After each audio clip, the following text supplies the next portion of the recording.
The 1987 Constitution of the Republic of the Philippines, Article 3, Bill of Rights. Section 1. No person shall be deprived of life, liberty, or property without due process of law, nor shall any person be denied the equal protection of the laws. Section 2. The right of the people to be secured in their persons, houses, papers, and effects against unreasonable searches and seizure of whatever nature and for any purpose shall be inviolable, and no such warrant of arrest shall issue except upon probable cause to be determined personally by the judge after examination under oath or affirmation of the complainant and the witnesses he may produce, in particularly describing the place to be, to be searched and the person or things to be seized. Section 3, Number 1. The privacy of communication and correspondence shall be inviolable except upon lawful order of the court or when public safety or order requires otherwise as prescribed by law. Section 3, Number 2. Any evidence obtained in violation of this or the preceding section shall be inadmissible for any purpose in any proceeding. Section 4. No, per, no law shall be passed abridging the freedom of speech, of expression, or of the press, or of the right of the people peaceably to assemble and petition the government for redress of grievances. Section 5. No law shall be made respecting an establishment of religion or prohibiting the free exercise thereof. The free exercise and enjoyment of religious profession and worship without discrimination or preference shall forever be allowed. No religious test shall be required for any exercise of civil or political rights. Section 6. The liberty of a bond and of the changing the same within the limits prescribed by law shall not be impaired except upon lawful order of the court. Either shall the right to travel be impaired except in the interest of national security, public safety, or public health as prescribed by law. And section ano na ko to? Section 7, yes. Section 7. The right of the people to information on matter of public concern shall be recognized. Access to official records and to documents and papers pertaining to official acts, transaction or decision or decision, as well as to government research data used as basis for policy development shall be afforded the citizen subject to such limitation as may be provided by law. Section 7, Section 8. Section 8. The right of the people, including those employed in the public and private sector, to form unions, associations, or societies for purposes not contrary to law shall not be abridged. Section 8, Section 9. Section 9. Private property shall not be taken for public use without just compensation. Section 10. Okay. Section 10. No law impairing the obligation of contract shall be passed. Section 11. Free access to courts, Free access to the courts and quasi-judicial bodies and adequate legal assistance shall not be denied for any person by reason of property. Section 12. Yes, yes. Section 12. Number 1. Any person under investigation for the commission of an offense shall have the right to inform, inform of his right to remain silent, to have okay, to have competent and independent counsel, preferably of his own choice. If the person cannot afford civil if the person cannot afford the service of counsel, he must be provided with one. These rights cannot be waived except in the writing and in the presence of counsel. Section 12, number 2 na. Okay. Section 12, number 2. no torture, force, violence, threats, intimidation, or any other means vital which vital the free will, will stop will stop be used against him. Secret secret intention, places, solidarity, intimidation, or other similar forms of inti- intention are prohibited. Section 12, number 3. Any confession or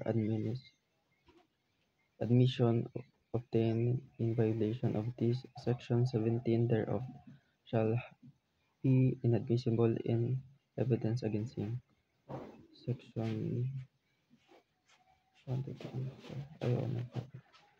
Section 4 Section 12 number 4. No law shall provide for penal and civil sanction for violation of this section as well as compensation to the rebellion of vic- victims of torture or similar practices and their families. Section 15. Section 15. 13. Section 13 number. Hindi. Section 13. Section 13.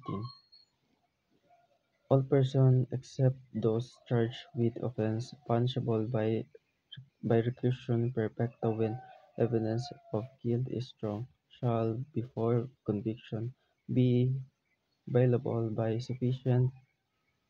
sureties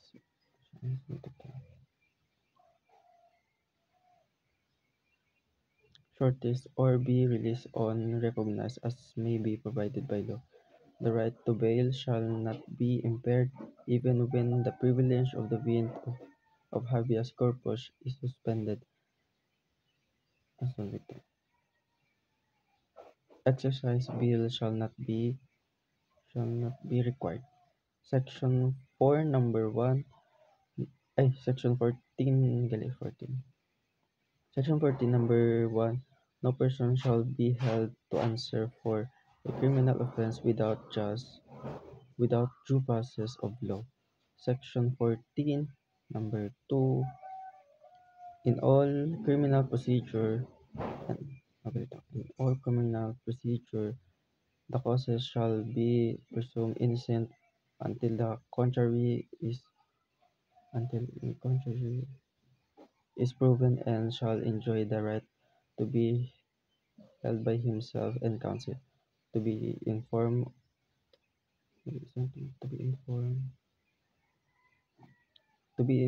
of the nature and the causes of the accusation against him, to have a speedy, impartial, and public trial, to meet the witnesses face to face, and to have compulsory process, to secure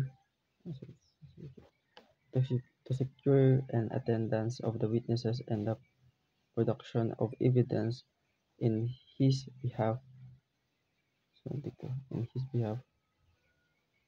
However, after arraignment trial may proceed, no withstanding an absence of the of the accused provided that he has been duly notified and his failure to appear in unjustific- unjustificable. Section 15 Section 15. The privilege of the writ of habeas corpus shall not be suspended except in case of invasion or rebellion and public safety requires it. Section 16.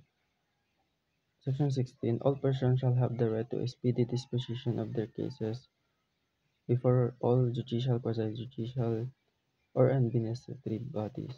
Section 17. No person shall be compelled to be a witness against himself. Section 18. No person shall be detained solely by reason of his political benefits and inspiration. Section 18 number 2. No involuntary servitude in any form shall exist except in the I think no involuntary no involuntary servitude in any form shall exist except as punishment for a crime thereof the party should have been duly convicted. Yes. Section 18, Section 19. Section 19. Excessive fine shall not be imposed, nor cruel, degrading, or inhuman punishment inflicted. Either shall the death penalty be imposed unless, for compelling reason involving heinous crimes, the Congress hereafter provides for it. Any death penalty already imposed shall have be reduced to reflection perpetua. Section 19, number 2. The employment of physical, psychological, or degrading punishment against any prisoner or detainee,